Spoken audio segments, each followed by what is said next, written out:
Picture this. The year is 1990. You're like 8 or 9 years old. It's almost Christmas and you want to ask your parents for a present. Remembering the fun you had playing The Legend of Zelda in your friend's house, you ask your parents for an NES and a Zelda Nintendo tape.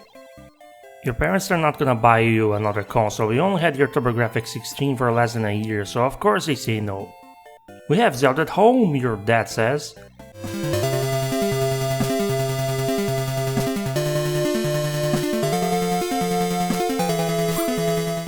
You're looking at Zelda at home, and your dad was Johnny Turbo. Neutopia is, as you could tell 5 seconds for the start of the video, a clone of the first Zelda game.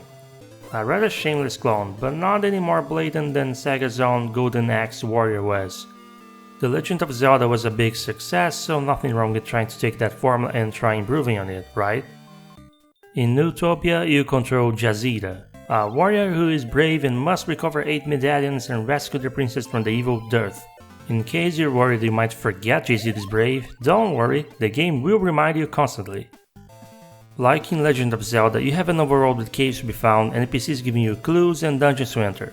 Instead of a single overworld with all dungeons in it, the game is split into 4 maps, each with 2 dungeons, and you have no choice but to clear them in order. It's close to a level by level progression instead of semi-open-ended like Zelda was. The first map, or sphere as they're called, is about as open as Hyrule, but the other maps become less so and get more and more complex with the layout. I dare say the third and fourth spheres go too far with that and become just obnoxious to navigate. Neutopia goes harder than Zelda with enemy amount and how many enemies move diagonally and shoot projectiles at you. This leads to the combat being a little more frustrating. Even with an item that makes me move faster, Jazida doesn't get agile enough to make things easier. No matter how many upgrades you get, your sword is the size of a toothpick and will often miss enemies by half a tile. That's why instead you should rely on the Fire Wand you pick up later to eliminate enemies from much further away. The Fire Wand is stronger and covers a longer range the closer you are to max health. It works great for dealing with large amount of enemies you encounter within dungeon rooms, but for bosses you're still better off using a sword. The dungeons themselves work pretty much exactly like in Zelda. There are hidden passages you need to blow up to go to certain rooms or create shortcuts, lots of puzzles that involve finding the right block to push to open doors or being trapped until you eliminate all enemies. Compared to Zelda, there are 2 original additions: trap tiles that trigger arrows that get shot from holes in the walls, and random brown bricks that stab you when you get close enough.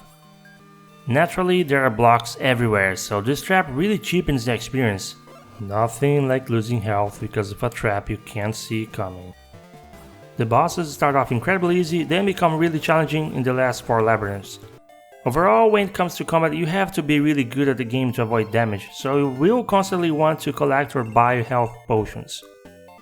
Most items are found outside the dungeons. The treasures you find deep inside the labyrinths themselves are usually upgrades for your armor to reduce damage, to your shield to block stronger projectiles, and to your sword for more damage. Unlike Zelda, your options for dealing with enemies is limited to your sword, your wand, and maybe bombs.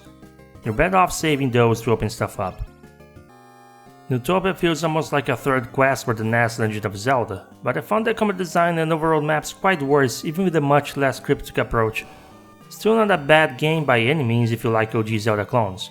It's a very short title you can beat one sitting if you have a free Saturday or Sunday to play some ancient PC Engine game.